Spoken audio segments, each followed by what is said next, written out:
So I played Horizon Zero Dawn 4 years ago, probably 4 years ago this month actually, and when I completed that game, the sequel came out a week or so after, and I'm not sure why I didn't end up buying it then, but I think it's just because it was too soon after I finished the first one, so I wanted to sort of check out other games instead, and then I moved to PC later that year, and the game hadn't been out on PC at that point. But here we are in 2026, and I had still yet to play it, but I finally picked it up the other day, and I think it's a good time to do a modern day review. So for anyone that hasn't played the game, and especially if you haven't played Zero Dawn, Forbidden West is the name of the sequel, and I was quite surprised that there wasn't much talk about Forbidden West after it came out, especially with how big the first game was. I guess you could say the first game was quite a big step up from open world games at the time, whereas in 2022, other games had sort of caught up by then, but there's no denying how much better the game looked compared to the first one. The graphics were a huge standout and step up, so I think the main reason being was just the fact that it was a sequel and just more of what we'd already seen. Almost like a DLC you could say, but not in a bad way. It was still great content, and especially for those who loved the first game, but in the grand scheme it's not going to cause a lot of outside talk because it's nothing revolutionary coming off Zero Dawn, which is fine. I wouldn't say you have to finish or even play the first game to enjoy this one. The only reason would be to get the introduction to Aloy as a character and her overall upbringing, which is why I mentioned not necessarily having to finish it instead, because you learn that stuff in the intro of the game. However, to get the full experience, then of course check out Zero Dawn as well. Like, there's more background stuff and lore you miss out on, but the game overall is pretty good at welcoming brand new players so you aren't just lost in the story. So to talk more about the plot of the game, as I mentioned, you follow Aloy, and the term Forbidden West is literally the area you explore, but a change in this one they made is the Red Blight, which are these red like tentacles and stalks sort of, that are infecting and damaging the whole ecosystem, so spreading more and more, and it's quite toxic to the wildlife, so it's a big part of the plot and the story, being to try and stop it and uncover the reason for it. But in the meantime, like always, you explore other secrets to try and uncover, as well as coming across different characters from different tribes you meet, the same with meeting and taking down the mechs, and that's the plot in a general sense. So some parts of the plot feel quite similar to what we did in the first game, but that's just a big part of it is exploring the world rather than a strict linear storyline. And because I love the characters and the detail they put into this world in the first one, and then they improved it more in the second, they still make it feel quite fresh, I'd say. So this also links in with the gameplay, a big part being the combat, which I forgot was quite an in-depth part of the game originally,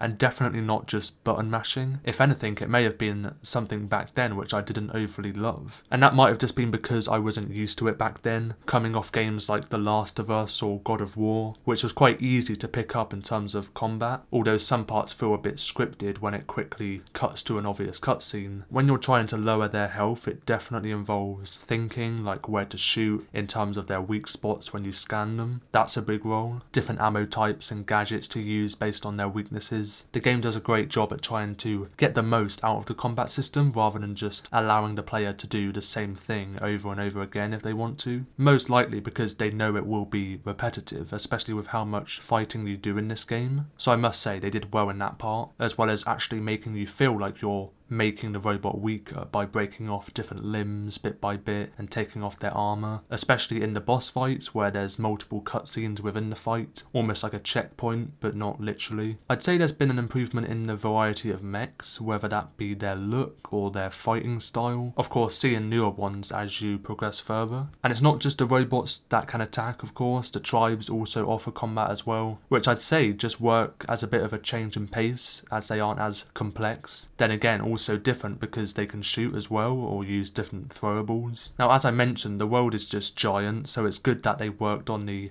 traversal side of the game. However, that was also good in the first one, but definitely something I noticed being stepped up in this one. There's grappling hooks, gliders, overall climbing and parkour, swimming as well, which all depend on the area you're in because there's just so much variety and biomes in this environment with different ways to get around it. I do want to focus on the progression of the game and the customization customization. So there's the skill tree upgrades, the crafting system and weapon upgrades, which are all amazing for just improving your gameplay obviously, but also I just felt like it wasn't that user friendly in terms of navigating it all. I mean, it might just be me, but I don't usually have that as a problem, as I've played quite a few single player games now where it's just usually quite similar in the AI or just straightforward. I don't know, I just felt like it was quite a lot of stuff on the screen in terms of inventory stuff. I do quite like how you can craft stuff on the fly though, such as arrows, just by using your weapon wheel, which is quite rare. Usually it has its own section on the tab screen. It helps to not slow down the pace and you can use it mid-fighting. I do like how much they just let you experiment so much, and how you can test out different methods of combat by crafting or switching out weapons and gadgets, just to suit your playstyle. There's tons of different stuff to craft and put on your weapon wheel. As I said, a noticeable change from the first game was the visuals, which do look stunning in this open world, and how much detail there is in the environment. There's lots of times where it's an enclosed space, like a part of a jungle or a ditch or something, where there's so much attention to detail, and how they really made it feel alive and so richly built up. But also in the cutscenes as well, I've never seen lighting so good and just popping before, because this, the same with the character faces and their expressions, it just looks amazing. A huge step up from the first game, which looked good already. And of course I am on PC and basically max graphics, so you really see how good the game looks in this video. Then again, it doesn't fully do it justice, because compared to when you're actually playing, it is different. And I'm glad that with a game like this, where it's such a rich environment and full of variety in their biomes and different places, it's a great choice for a game that has such high level graphics. Like, they're making the most of it. I don't always play on max graphics, but for a game of this detail, it was needed to get that best experience. Even just the animations as well, like the trees and the bushes moving, or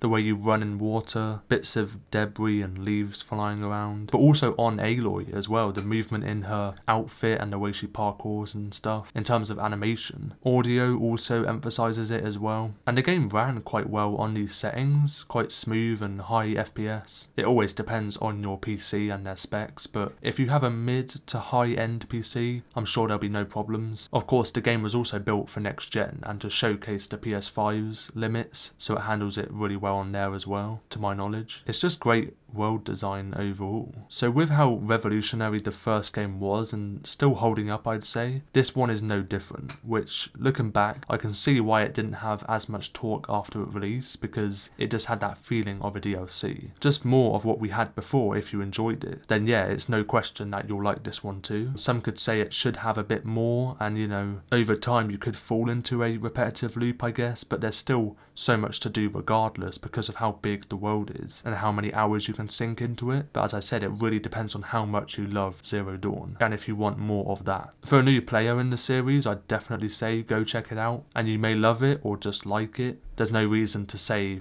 someone would dislike the game. So that was my video on Horizon Forbidden West in 2026. I can't believe it's been 4 years already. As I said, I remember wanting to get the game, and I think I said I'll get it soon, and then now it's 4 years later. But if you did enjoy it, let me know by tapping that like button down below. And if you enjoy single player and multiplayer games as well, then that's what this channel does focus on. I have many videos on a bunch of different games, many playlists as well, so you can subscribe to the channel if you'd like to. And if you want to support me any further, then you can become a member of the channel at either level 1 or 2 to gain access to various perks. Thank you all for the support and watching until the very end, and that was Horizon Forbidden West in 2026, and bye bye.